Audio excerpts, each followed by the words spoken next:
ప్రభు చింతను రండి సర్వజనమా వెళ్ళేదము మనమందరము రండి రండి సర్వజనమా వెళ్ళేదము మనమందరము యేసు ప్రభు పిలుచుచుండే నూతన జీవం నీకిచ్చుటకు ప్రేమతో నిన్ను పిలుచుచుండే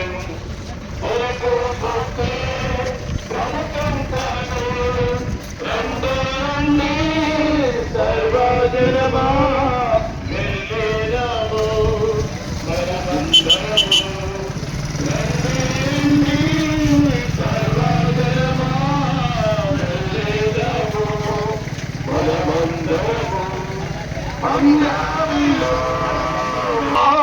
రక్షణనే పొందునేడే రక్షణనే పొందునేడే రండి రండి సర్వజనమా వెళ్ళేదము మనమందరము రండి రండి సర్వజనమా వెళ్ళేదము మనమందరము యేసు ప్రభు పిలుచుచుండే నూతన జీవం నీకిచ్చుటకు ప్రేమతో నిన్ను పిలుచుచుండే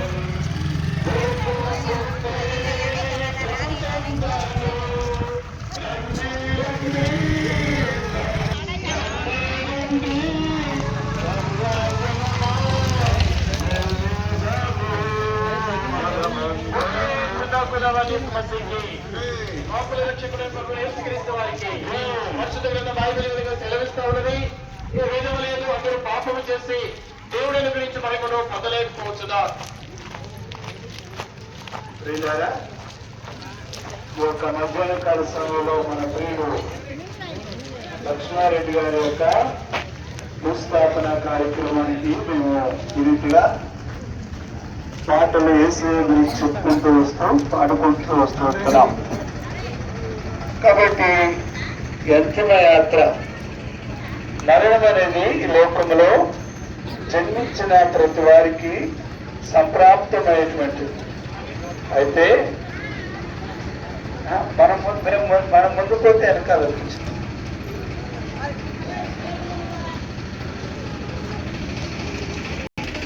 నిత్య జీవం పొందుదురని బైబిల్ చెబుతుంది. హృదయ శుద్ధి గలవారు ధన్యులు. ప్రియులారా, మరి మధ్యాహ్న కాల సమయంలో ఇలాంటి మరణం అంటే ఏదో లోకయాత్ర ముగించుకున్న తర్వాత అసలైన మరణం ఉంది. అదే నిత్యత్వంతో కూడినటువంటిది, యుగేగాలు మండే స్థలం. యమగుండం అన్నారు, పాతాళం అన్నారు, నరకం అన్నారు. దీని నుండి తప్పించుకునే కొరకై యేసు ప్రభువారు ఈ లోకంలోనికి మానవుడిగా అవతరించినారు. ఎందుకంటే ఏలైనగా పాప మరణం. అయితే ఈ మానవుడికి పాపక్షమాపణ కొరకై క్రీస్తు రక్తము ప్రతి పాపములు కలిగి మన నీతిమంతులుగా చేస్తుంది. అందుకొరకే దేవుని వాక్యాన్ని మాట్లాడేది హృదయ శుద్ధి గలవారు ధన్యులు, వారు దేవుని చూసేదిగా రాయబడింది.